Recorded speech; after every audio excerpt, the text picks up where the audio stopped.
Capítulo 5. Estad pues firmes en la libertad con que Cristo nos hizo libres, y no estéis otra vez sujetos al yugo de esclavitud. He aquí yo,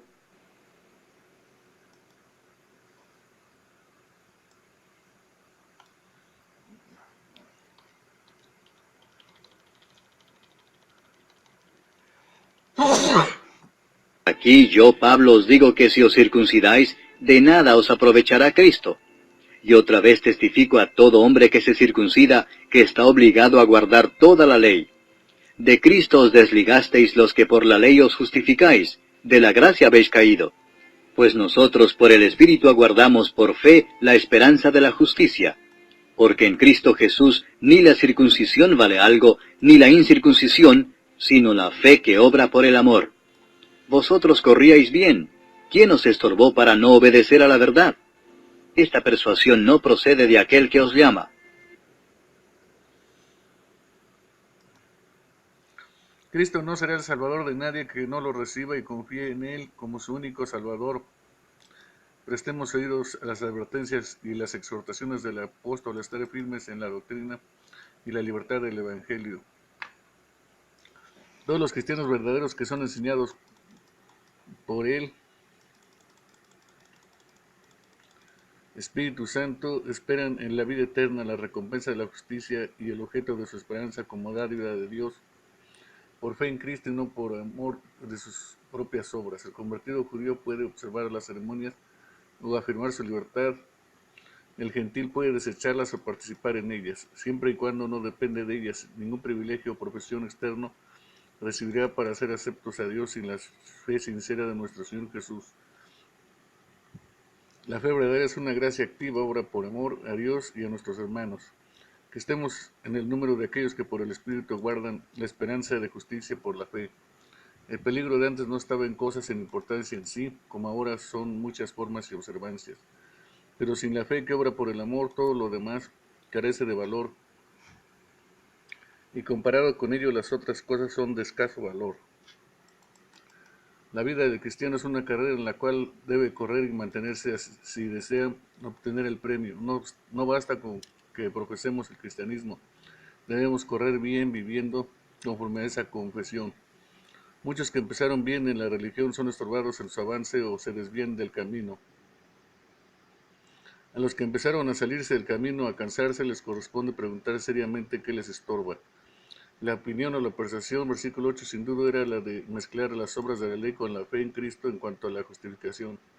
El apóstol deja que ellos juzguen de dónde surgió, pero muestra lo suficiente para indicar que no debe a nadie sino a Satanás. Pero las iglesias cristianas es peligroso animar a los que siguen errores destructores, pero en especial a los que los difunden. Al reprender el pecado y el error siempre debemos distinguir entre los líderes y los liderados. Los judíos se ofenden porque se predica a Cristo como la única salvación para los pecadores. Si Pablo y los otros hubieran aceptado que la observancia de la ley de Moisés debía unirse a la fe en Cristo como necesaria para la salvación, entonces los creyentes hubieran podido evitar muchos de los sufrimientos que tuvieron. Hay que resistir los primeros indicios de esa levadura. Ciertamente los que persisten en perturbar a la iglesia de Cristo deben soportar su juicio. El Evangelio es una doctrina conforme a la piedad, 1 Timoteo 6:3, y está lejos de consentir con el menor pecado que nos somete a la obligación más fuerte de evitarlo y vencerlo. El apóstol insiste en que toda ley se cumple en una palabra: amarás a tu prójimo como a ti mismo. Si se pelean los cristianos que deben ayudarse mutuamente y regocijarse unos a otros, ¿qué pueden esperar sino que el Dios del amor niegue su gracia, que el espíritu de amor se vaya y prevalezca el espíritu maligno que busca destruirlos? Bueno fuera que los creyentes se pusieran en contra del pecado en ellos mismos y en los lugares donde viven, en vez de morderse y devorarse unos a otros con motivo de diversidad de opinión diferente. Un poco de levadura leuda toda la masa. Yo confío respecto de vosotros en el Señor, que no pensaréis de otro modo, mas el que os perturba llevará la sentencia quien quiera que sea. Y yo, hermanos, si aún predico la circuncisión, ¿por qué padezco persecución todavía? En tal caso se ha quitado el tropiezo de la cruz. Ojalá se mutilasen los que os perturban. Porque vosotros, hermanos, a libertad fuisteis llamados. solamente que no uséis la libertad como ocasión para la carne, sino servíos por amor los unos a los otros. Porque toda la ley en esta sola palabra se cumple: amarás a tu prójimo como a ti mismo. Pero si os mordéis y os coméis unos a otros, mirad que también no os consumáis unos a otros. Digo pues, andad en el Espíritu, y no satisfagáis los deseos de la carne, porque el deseo de la carne es contra el Espíritu, y el del Espíritu es contra la carne, y estos se oponen entre sí para que no hagáis lo que quisierais. Pero si sois guiados por el Espíritu, no estáis bajo la ley.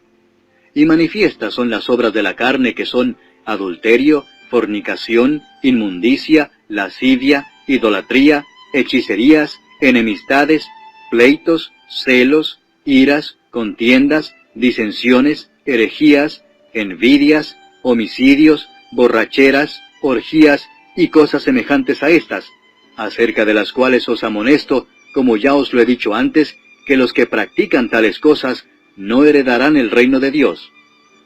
Mas el fruto del Espíritu es amor, gozo, paz, paciencia, benignidad, bondad, fe, mansedumbre, templanza. Contra tales cosas no hay ley. Pero los que son de Cristo han crucificado la carne con sus pasiones y deseos. Si vivimos por el Espíritu, andemos también por el Espíritu. No nos hagamos vanagloriosos, irritándonos unos a otros, envidiándonos unos a otros.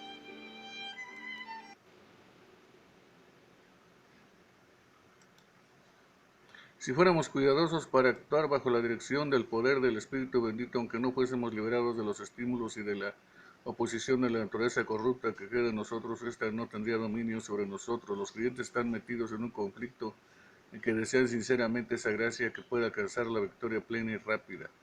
Los que desean entregarse a la dirección del Espíritu Santo no están bajo la ley como pacto de obras ni expuestos a su espantosa maldición. Las obras de la carne son muchas y manifiestas. Estos pecados excluirán del cielo a los hombres. Y así como el apóstol había nombrado principalmente las obras de la carne,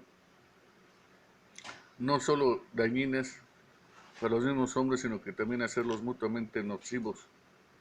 Así aquí el apóstol nota principalmente los frutos del Espíritu que tienden a ser mutuamente agradables a los cristianos. Los frutos del Espíritu muestran evidentemente que ellos son guiados por el Espíritu.